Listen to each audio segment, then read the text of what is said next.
Assalomu alaykum. Mening ismim Muslima. 17 yoshdaman. Orientadagi Pixel Grovoy zonada tarbiyachi bo'lib, 2 yildan beri ishlayman. 31-yanvar kuni Pixel Grovoy zonada ikkita pajar sodir bo'lgan. Men o'z ish joyimga soat 3da borganimda, plashatkaga kirganimda, o'tdan tutun hidi kelayotganini sezdim. O'sha yerdagi ishchilardan nima bo'lganini, nima holat bo'lganini so'raganimda, plashatkamizdan orqa tarafdagi zonadan olov chiqqanini, uni faqat o'sha yerdagi ishchilar bilan menejerimiz o'zi o'chirib, o'tni tozalashayotganini menga aytishdi. Mendan o'sha narsani so'rashdi, qarshi olishdi. Bir soat taxminan yarim atrofda edi. Men o'z ish joyimga borib qarashayotgan vaqtimda ertalab olov chiqqan joydan yana olov chiqayotganini ko'rib, ishchilar bilan menejerimizga xabar beramiz deganimizda, o'sha menejerimiz o'z ish joylarida yo'q edilar.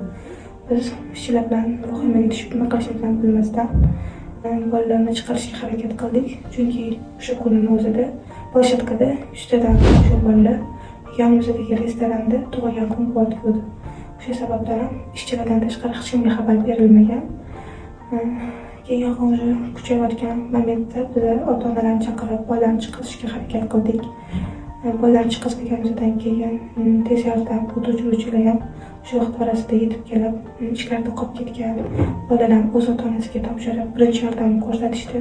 Ozgincha vaqt o'tgandan keyin shu Grovoy zonani katta xo'jaylari kelib, bizdan nima bo'lganini so'rashganda, biz o'tda ikkita pajar bo'lganini aytib, birinchi pajar hech kimga aytilmaganini, faqat o'tda ishchilar bilganini aytib, pajar pastdan kelganini aytganimda, o'tdagi boshlig'i menga bu haqida guvohlik berayotganimda olov tepadan chiqdi deb aytishimni, birinchi pajar haqida hech kimga aytmasligim kerakligini mendan talab qilishdi va o'sha yerda ishlayotgan ishchilarga shu haqida aytishimni so'radi. Keyin birinchi yarim kuni men o'sha plashatkamizda 2,5 yoshli qizcha vafot etganini eshitdim. Bu qizchani ota-onasiga, yaqinlariga Alloh o'zi sabr bersin.